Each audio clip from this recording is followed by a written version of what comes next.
Magandang araw mga repa. Gagawa na naman tayo ng video. So, tong video na to is about to sa age pill.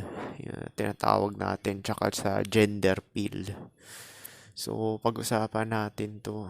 Kasi nagkaroon ako ng epiphany. Kasi itong ka-flat ko, 70 years old na siya, single. Wala rin tong pamilya at anak. So, mostly kasi nagpa-flat dito ay single. Kasi nga isang kwarto lang, bawal din yung may mga asawa tsaka anak.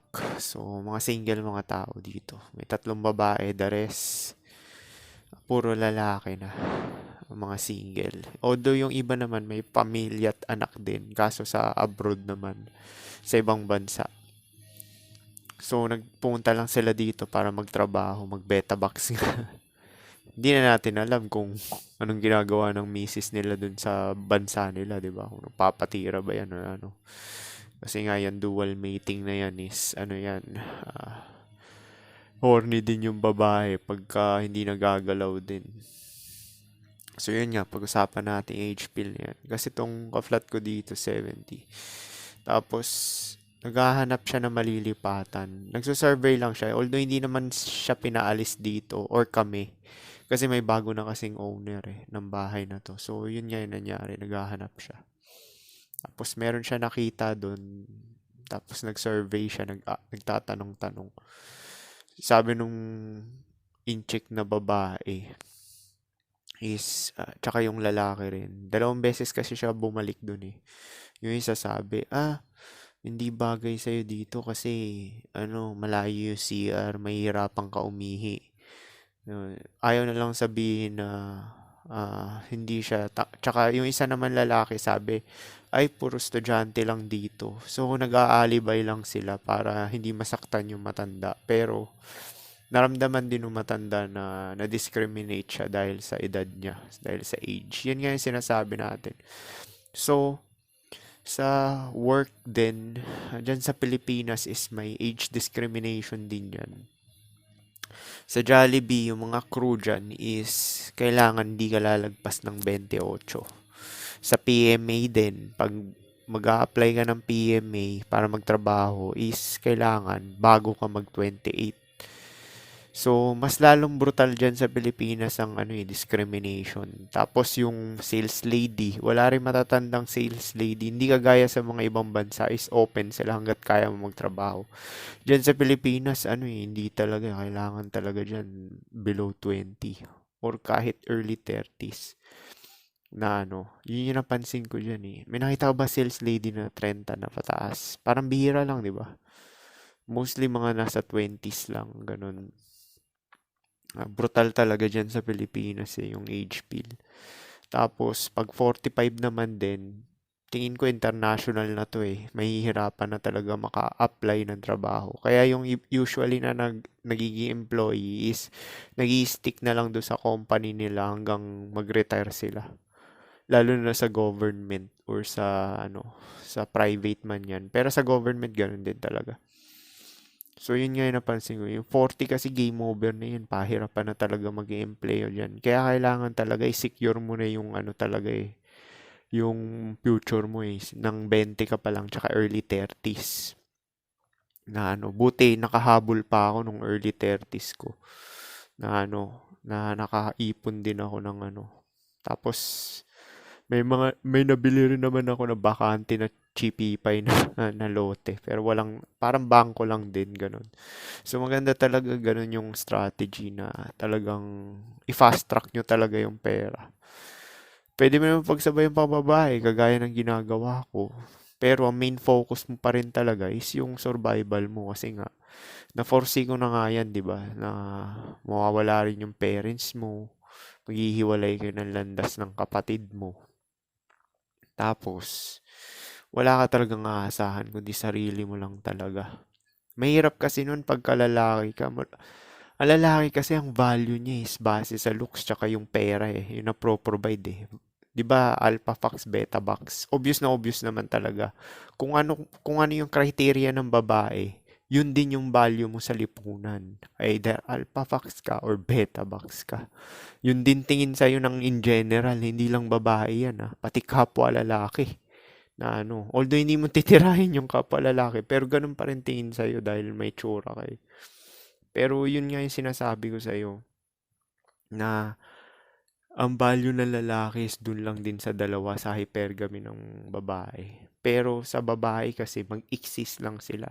The fact na maging babae lang sila is respetado na sila sa lipunan. Hindi lang naman sa lipunan to, in general to eh. Kahit sa nature din eh. Yung sa anong tawag dito, animal kingdom. Mas priority talaga babae. Kasi sila yung nagdadala ng buhay dito eh. Dadalang tao eh. Kaya prioridad talaga sila ng ano eh, sa animal kingdom. Hindi lang naman dito sa lipunan eh. So yun yung napansin ko niyan na ano talaga.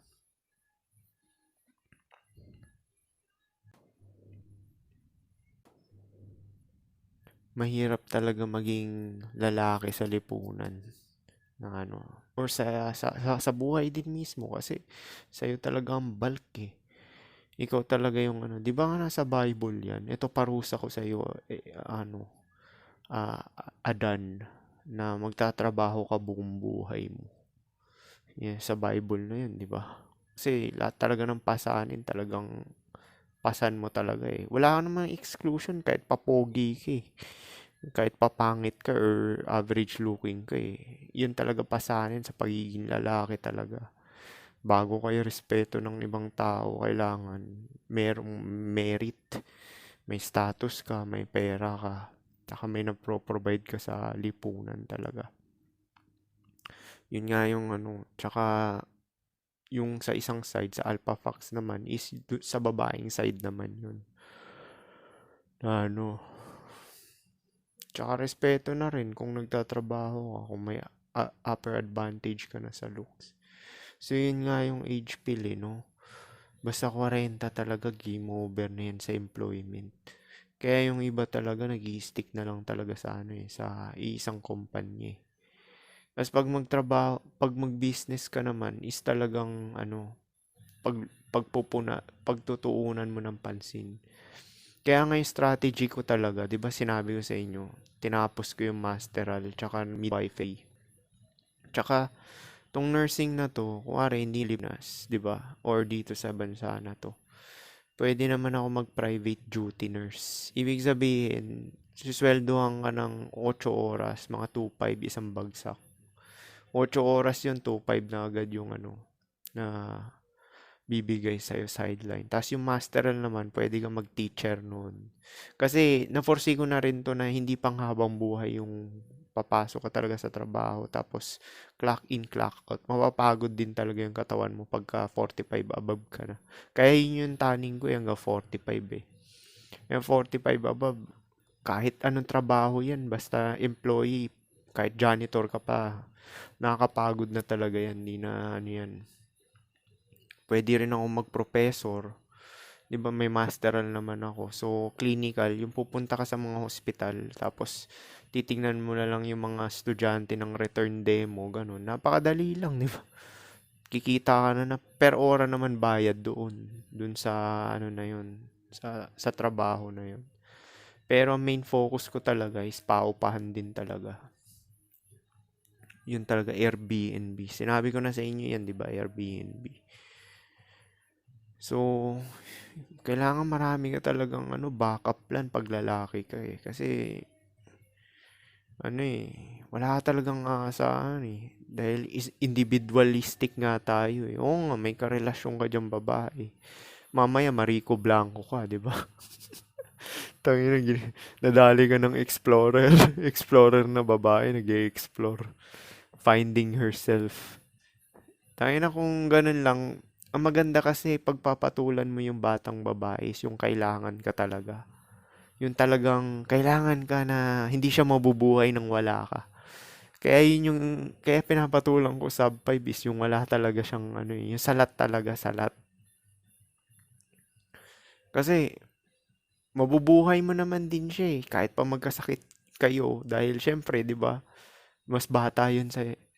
Actually, ako una talaga magkakasakit dahil malaki yung age gap eh, 13 years eh. Or sabihin na natin kung magkaroon pa ako ng bago, 16 years, mga ganun. Siyempre, una ka talaga magkakasakit, lalaki ka eh. Tanda ka na eh. Siya bata pa eh. So, tsaka may makain lang kayo, tsaka tirahan, okay na yung ganun.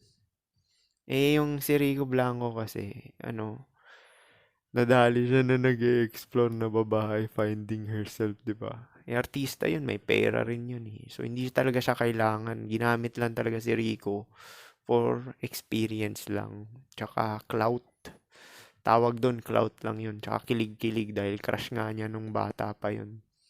Siyempre, yung nag-age pill na. Yan yung sinasabi ko kahit gaano ka kapogi, basta tamahan ka ng age pill. Magfe-fade kasi yung looks mo eh. Siyempre, unti-unti yan. Sa 5 years na yun, malaki talaga yung finade talaga ni Rico dahil dahil 50 na siya eh, 50 na eh, 51 na eh. So nagkakilala sila noon, mga 45 pa siya noon, 'di ba? 51 na siya ngayon. So, syempre nagkaroon na ng epiphany yan si Maris Racal. Sabi, iiwan ko na to kaysa ako pa mag-alaga. Yan yung yung maganda talaga na Buti na lang si Rico may pera rin talaga, tsaka secure na rin yung survival niya rin talaga kasi producer din yan, tsaka nagigig pa rin, active pa rin naman siya sa pagbabande.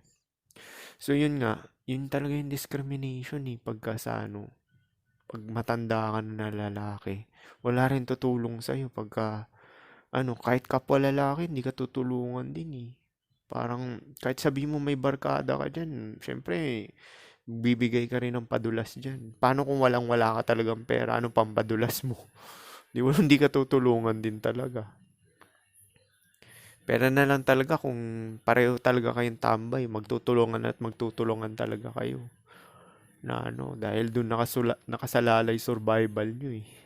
Pareho kayong tambay eh.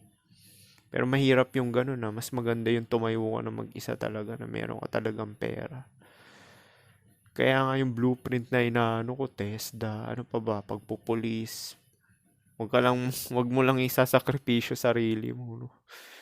Tapos yung mga kurso na hindi talaga mabilis mapalitan in the near future. Tsaka may backup plan ka. Lalo na kung wala kang pamanang property, nako, pahirapan talaga yan. Ang tsansa mo na lang dyan, pumunta ka sa western country para talagang magkagipitan man, aasa ka na lang sa gobyerno. Kasi kung dyan ka sa Pilipinas, wala ka talagang property. Mahal kasi mga property dyan eh.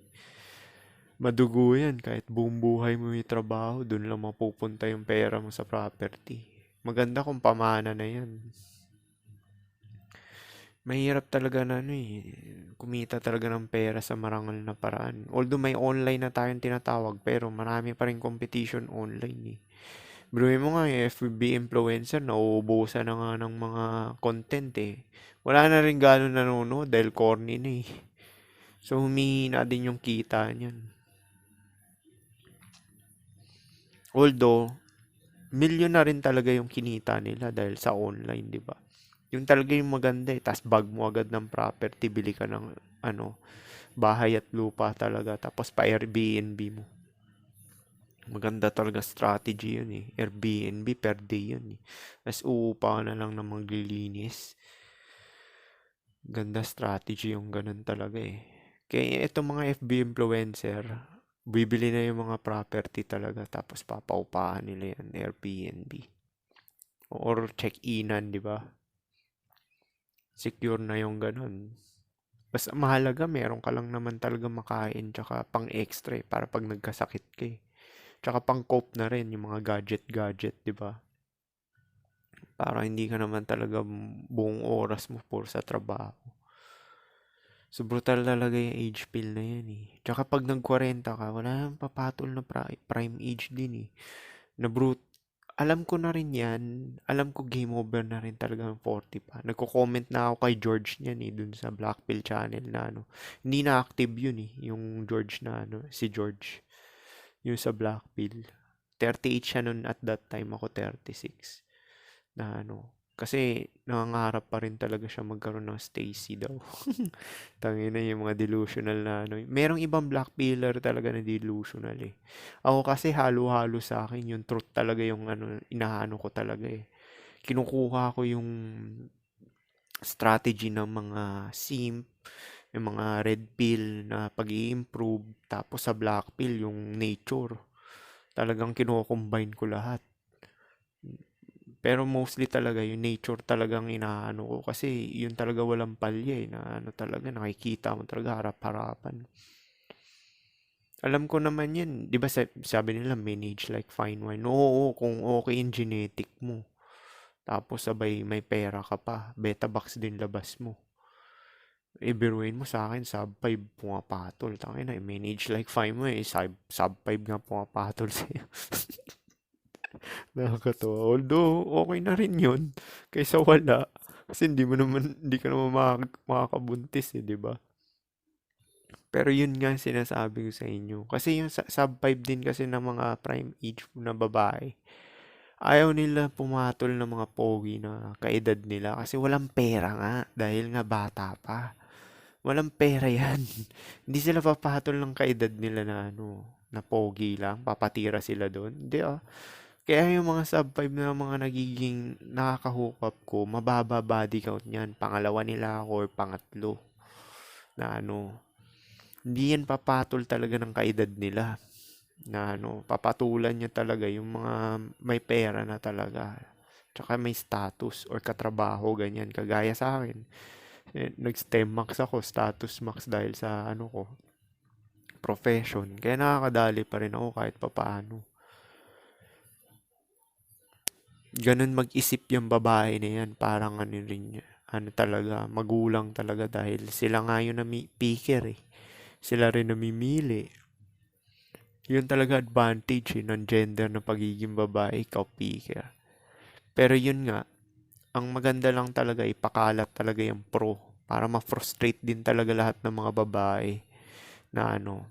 Kaya mas maganda mag-pro na lang talaga. Promise maraming mafo-frustrate na babae. Biruin mo nagpo-pro na lang lahat tapos sabay ano, pati beta male hindi na gagawa kikilos ng ano, magbabayad na lang. Yung mga average looking tsaka pangit na may pera, hindi na magsisimp yan, hindi na makipagrelasyon yan. Beta male revolution nga, basahin niyo yung libro na yun. Although, nakikita ko medyo matagal pa yon kasi daming surplus na lalaki rin talaga eh. Tsaka tsaka mga matataas yung soya sa katawan. Yung gusto pa rin talaga ng mga non-sexual attention. Yung mga kwentuhan, emotional tampon, gala-gala, nood sini. Kasi napagdaanan ko rin yan eh. Na ganyan din ako dati. Kaya kinukombine ko lahat ng mga ano eh, ng mga information eh. Kasi lahat yan. Gas-gas na yan ngayon. Wala na strategy talaga. Looks, tsaka money na lang talaga. Looks, money. Pero yung money nga, parang out of the picture na rin yan. Kasi nagigising na rin yung mga babae. Kasi kahit mga pangit, ganun na rin strategy. Titirahin lang din sila. Di tangina, magpatira na lang sila sa pogi. Sa pogi na lang. Kaya nga dun sa singles dating group, brutal na talaga yung paghahanap eh. Pogi lang ha. Pag hindi pogi, autopass. Oh, naghahanap ng ano, pogi lang talaga. Ayaw na nila ng ano, kasi biruin mo. Oo nga, papang-hook mo yung pera, yung mga libre-libre. Naku, hindi kinakagat. Meron nga ano eh, labas tayo, sagot ko lahat. Walang nagko-comment na babae. Kasi pangit. Promise, di na kinakagat ng babae yan. Na, ano. Kasi alam naman na titirahin lang eh. Na yun yung tinatawag nating indirect approach na pagsisinungaling, di ba? Yung kumwari, lalabas-labas, libre niya raw lahat, pero nag expect yun na ano, na patirahin, di ba? Eh alam ng babae yan, gas-gas na yun ngayon, sokmed na eh. Imposible naman yung naka-ons ko na 22 anyos, hindi nag-uusap yan ng mga kaedaran niya. Sasabihin, ah, magaling ba siya o hindi? Yung titi niya ba mahaba, mataba, mga ganyan. Yan yung mga pag-uusapan ng mga babae. Kaya alam ko yan eh, na ano eh. Kasi nagko-compare yan, nagko-compare talaga yung mga yan, yung mga babae. Tapos ko sasabihin, hindi siya magaling sa kama, o hindi magkaka-interest yung iba. Pero, yung iba, pagbibigyan ka siguro dahil sa itsura mo. Kaya nga ako, yung burden pa rin talaga pagka may nakaka-SCX talaga ako, ginagalingan ko rin talaga eh. Kasi meron yung mga referral eh. Although matagal naman talaga ako labasan, 30 minutes, pero hangga't maaari talaga, ginagalingan ko rin talaga para talagang hindi ka rin malilimutan nila, 'di ba? Tsaka hindi sila nakaka-move on. Promise yung mga na ano ko, na mga yung mga naka-ons ko na matagal sila na single after ko. Kasi nga, ikukumpara nila yan na ikukumpara. Ikukumpara talaga nila yan. Yun yung sinasabi nila, di ba? Na parang alpha widow. Sa lalaki naman is ganun din. Di ba sa babae, alpha widow? Sa ano yun eh, sa genetic yun eh, tsaka sa galing sa kama. Yun yung alpha widow ng babae. Sa lalaki naman, 190s is yung babae na may itsura talaga, above sa looks niya, nagkaka 190s yung lalaki. Tsaka manipulative, yung babae na yon gumagamit ng hot and cold na so yung lalaki na tanga dahil hindi niya alam yung relationship dynamic, hina-hot and cold pala siya, kaya nagkaka 190s yung mga lalaki, tsaka less option pala. Yun naman reason ng 190, sinabi na rin ni Rolo Tomasi yan eh. Kaya may mga lalaki na nagkaka 190s kasi wala talaga nagkakagusto sa kanila. Pinatulan sila ng isa. Tapos nagstay sila dun na matagal. Tapos pag break sa kanila, wala na, drought na. Yoko, tangin. Hindi talaga ako nadadrot eh. Kahit pa sabi mo mag-40 ako, may papatol pa rin sa akin na 28, 27. Sige, garanti ko yan. Kasi lolo ko ganyan na rin eh. Tatay ko. Mismo sila pa talaga magbabato ng sarili nila. Meron nga, naglakad nga ako sa supermarket eh. Sa mall. Tayo high school nga eh. Tinitingnan ako ng high school eh. Sabi ko, tayo na itong high school na to. Landi-landi. Yun yung nasa isip ko eh. Siguro 3 beses ko na nakita yon yung mga high school na babae na tumingin talaga ng malagkit sa akin. Medyo ka-phenotype ko rin sila. Kaya siguro ganun. Ganun naman mamili babae eh. Medyo ka-phenotype nila eh. Kung ka-phenotype nila yung lalaki, is talagang magugustuhan nila yun. 3 beses ko na yun na experience. Tapos, di ba yung kwento ko sa inyo, in-approach ako sa supermarket ng single mother na 1 beses. Dala-dala pa niya yung anak niyang babae. Yun yung sinasabi ko sa inyo na iba-blackpill kayo ng babae mismo. Yung mga high school na nagkakagusto ng kagaya ko, explorer din. Explorer lang din yun. Pag mga ganun, ano lang yun, gagamitin ka lang nun for ons lang talaga. For experience lang. Di sila makikipagrelasyon sa'yo dahil matanda ka na eh. Gagamitin ka lang nila for ons. Yung mga babae, ano rin yan eh, parang chad din yan eh. Nakikipag-ons din yan eh. Sila pa ang aggressive. Kasi tinanong ko na yan sa mga mga na-hit ko eh. Sa akin lang din nila ginawa talaga yung lahat ng mga pagiging wild nila eh. Kasi nga 'di ba sinasabi nila binibreak nila yung rules sa mga pogi talaga, sa mga chad. Hindi ko sinasabing chad ako, pero sub 5 kasi sila eh. Kaya talagang chad na ako sa kanila, 'di ba? So yung wild side talaga nila pinapakita nila sa akin. Kaya nga hindi nga ako nag-e-effort eh. Yung talaga hindi ako nag-e-effort na kasi talagang iba blackpill ka ng babae eh. Babato talaga nila yung sarili nila sa iyo eh. Hindi na rin ako gaano mapili eh. Kasi yung sub 5 kasi minsan nga mas cute pa nga sila kasi mga average looking. Yung mga average looking parang ang tataray ng mukha eh. Parang di ko trip eh. So far naman, yung mga nagkakagusto sa akin na sub 5 sa paningin ko is merong feature sila na gusto ko rin. Malaman sila, tsaka sexy sila na yun lang kagandahan sa kanila. Tsaka yung orbital region nila, hindi expose yung upper eyelid. Thankful naman ako wala akong naging gano'n na girlfriend man or FWB or ons. At least naman, okay naman mga itsura nila kahit papano. Tsaka ang mabango nila. Walang mabaho. Walang mabahong kepias. Siguro yung mabaho yung una kong ano, hindi ko nga natira yun eh. Pero mabaho yun. So yun nga, yung age pill na yan, brutal talaga yan. Kaya maganda talaga is kung lalaki ka, lalo na pag sub 5 ka. Si Rehab Room, yung sa Incel TV, nag-ano yun, STEM Max yun eh. Malaki rin kumita yun eh, kasi alam niya sub 5 talaga siya.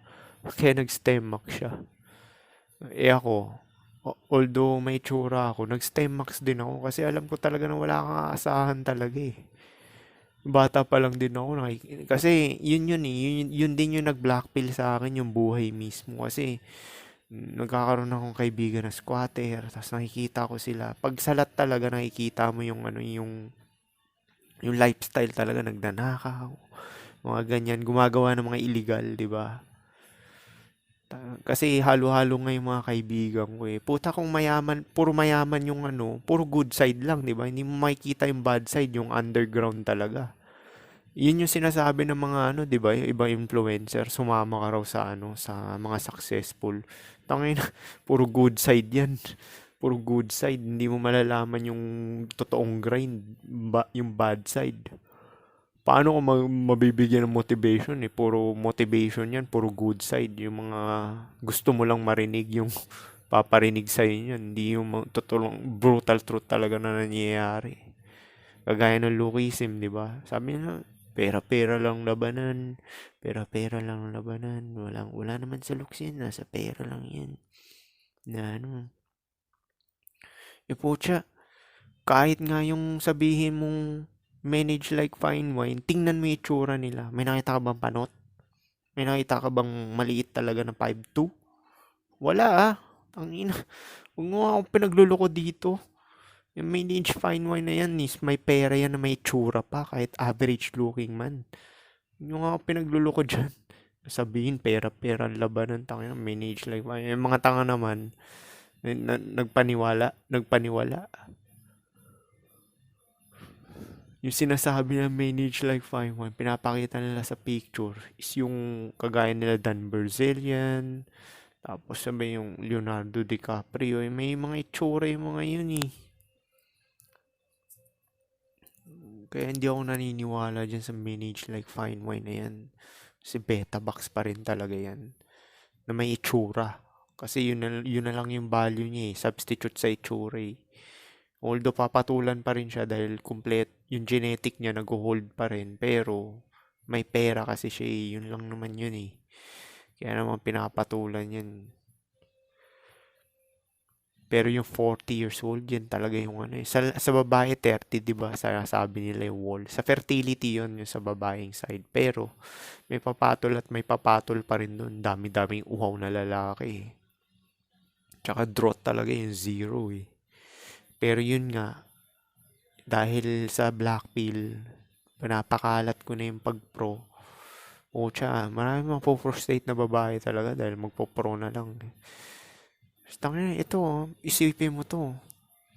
Isipin mo to, may pera ka, pangit ka, tapos or average looking ka, may pera ka, na ano, tapos ano, nagpo-pro ka na lang. Mapo-frustrate talaga yung ano, yung mga babae na naghahanap ng long-term relationship. Kasi nga, magpo-pro na lang kayo eh. Yun yung advantage eh.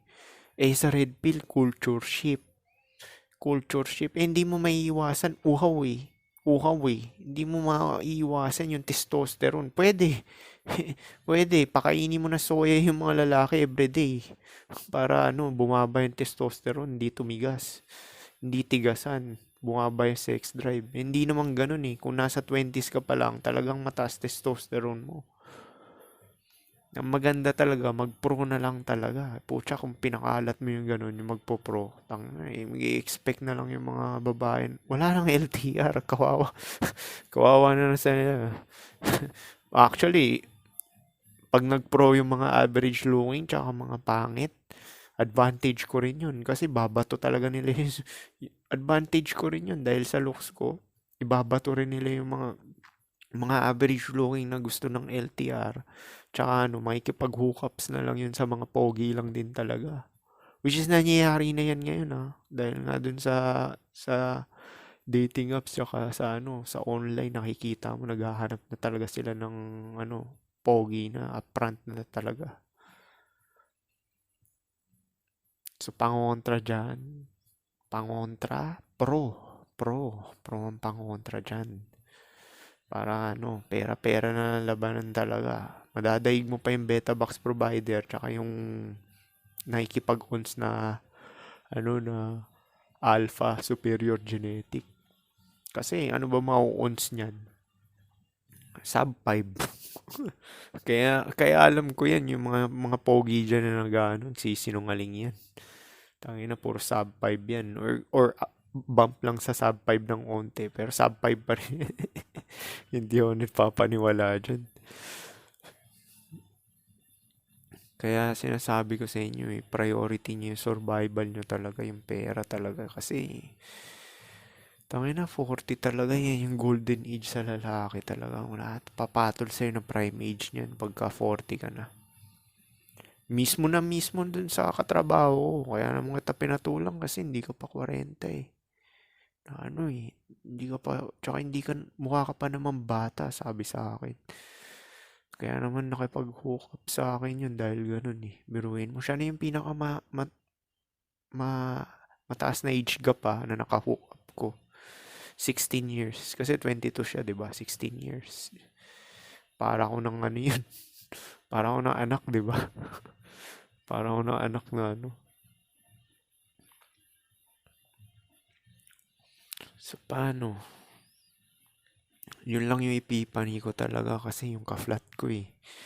Talagang minulat yung mata ko na age discriminate siya. Kung babae yun, kung babae na matanda. Tsaka nakakahiya rin yun. Isa rin yun iniisip ko dati. Tangina, 45 plus na ako. Magtatrabaho ako, empleyado. Ayoko nga, nahihiya ako. Tapos mga katrabaho mo, 20 pa lang. 20, nasa 30. Okay lang yung babae. Cute pa rin tingnan eh. Pag lalaki ka na empleyado, tangina nakaka-degrade eh. Na ano, di ba? Kaya taning ko dyan hanggang 45 lang talaga eh. Or 43 pa nga lang eh. Iskapo na talaga ako. Ayoko na magtrabaho ng empleyado. Sinusulit ko lang to dahil sa pera tsaka physical activity. Ayoko rin naman mag-fade agad ng ano yan, fatalistic. Tatambay ka lang sa bahay. Kung yung tinambay mo, malakas ka pa naman, pera mo na lang yan. Kaysa ano, mag-depreciate. Meron kasi ako nakikita dito na ano na hindi nagtatrabaho. Yung isang babae, chinek ko yung katawan niya, lumiliit yung puwet niya, tapos yung muscle niya sa paa, parang lumiit din. Tapos yung isa namang ano, napanot yung isang ka-flat ko, lagi nakasombrero. Tapos tumaba rin. O nagbubuhat-buhat siya, exercise. Sa una lang, hindi naman consistent. Kasi nga, sakto lang din yung binibigay sa kanya ng ano gobyerno eh. Na ano yan nga yung soft na ano papatayin ka, 'di ba? Parang yung benefit na bibigay sa iyo sakto lang talaga para slowly death. Para mapipiga ka, mag-noodles ka na mag-noodles, kumain ka ng karne pero paunti-unti lang. Tapos tumambay ka, maging sedentary. Isa yan, sedentary, di ba? Alam mo yung mga nag-quit ng pagtatrabaho, hindi physically active, di ba nagkakasakit biglaan, tas namamatay? Ilang beses nyo naman siguro narinig yun. Totoo kasi yun eh. Yung katawan kasi talaga, nagfa-function siya at best talaga pagka may physical activity. Kung sedentary ka, fade ka talaga ng mabilis. Mamatay ka ng ano, maaga. Kaya nga yung mga nagquiquit na magtrabaho, tangina sunod-sunod yung sakit nila eh. Biglang dinapo ng cancer, nagka-pneumonia, tapos yung muscle nila nag-shrink, tapos na-fall, nagka-fracture. Once kasi na ma-fracture ka sa hip, sunod-sunod na yan. Sunod-sunod na yung yung sakit mo niyan. Chain reaction kasi yan eh. So, yun lang yung epipany ko talaga sa age pill talaga. Brutal yan pag 40 talaga. Sa babae, marami kasi silang sociable kasi sila eh. May mga community, ganyan. Tapos mostly din naman ng babae, maraming mga simp, 'di ba? Kahit 40 pa may papatol na simp diyan. O ano, tsaka sa trabaho rin di nakakahiya sa kanila. Kahit na matanda na sila nagtatrabaho, walang shaming. Hindi kagaya sa lalaki, tangina. Anong ginawa mo nung kabataan mo? Tangina, walang shaming sa babae kahit 60 pa yan, 50 na yan nagtatrabaho, kahit pa cleaner yan eh. Eh pag lalaki ka, tangina magmamap ka ng 40, 40, 45, pataas ka na, tangina nakakahiya na yun, nakaka-degrade. Kahit sa sarili mo lang, isipin mo lang yun eh.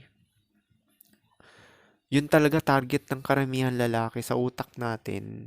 By age 40 talaga ayaw na natin mga empleo. Lahat to in general to sinasabi ko Kasi naisip ko na lang to, naisip ko na to, 20 pa lang talaga ako, naisip ko na talaga to eh. I'm sure kayo rin, lalaki kayo, naisip nyo na rin yan. Pag mga 40 to 45 na kayo, ayaw nyo na magtrabaho talaga na ng mga empleo. Siguro pwede na si teacher, sideline ka, ganyan. Sideline na lang. Pero yung full time, nako, hindi Nakakahiya na yan. Katrabaho mo, 20 anyos. Tangina magkaroon ka ng self-respect tsaka dignity, di ba? Oo nga, sabihin, don't give a fuck. Don't give a fuck. Pero, yung treatment sa'yo, yung pangit naman. Treatment sa'yo, doormat. Tsaka parang yung value talaga ng lalaki, looks at money talaga eh. Kahit anong balibaliktad mo eh. Pati yung respect nandun din eh. Looks tsaka money rin eh. Kung ano yung criteria ng babae, yun din yung value mo sa lipunan talaga eh. Hindi kagaya sa babae, pag panganak sa kanila, yun na talaga yung value nila. Nirespeto na yan hanggang pagtanda. Kaya yung nagtatanong sino daw mas may advantage pag matanda. Hindi ba obvious? Babae, di ba? Matanda nga single, hindi sinishame yan eh. Lalaki nga na single, kahit nga ako pogi, isi-shame ka pa rin, tatanong-tanungin ka eh. Sasabihan ka pang bakla. Si Alden nga hindi nakatakas, si Piolo nga hindi nakatakas, di ba? Sinasabihan bakla eh. So, yun yung sinasabi ko sa inyo. Hindi pa ba obvious yun kung sino may advantage? Gender to, tsaka age discrimination Pero yung babae kasi, sa age discrimination, mukhang hindi na rin may age discriminate lang yung babae kung maghahanap sila ng long term or long term relationship. Pero yung ons, wala, hindi yan may age discriminate. Tangin ang daming uhaw na lalaki pagpa-practicean sila eh. Kahit yung 60 na babae, titirahin niya ng 20. Pero yung long term sinasabi ko, dun lang sila may age discriminate. Kasi yung sexual market value nila is wala nang value dahil sa fertility time period. Pero, yung sinasabi ko in general, mas may advantage talaga yung babae talaga pagka tumanda na. Kasi respetado talaga sila tsaka walang shaming na hindi rin ganun kataas yung expectation. Actually, yung mga single mother dapat nga i-shame yan eh. Sa totoo lang eh. Pero ngayon hindi, empowered pa nga yung tingin sa kanila eh. Tanginang yan, 'di ba? Twisted, 'di ba? Empowered pa yung tingin sa kanila dahil nga single mother sila. Paano yun lang siguro, peace.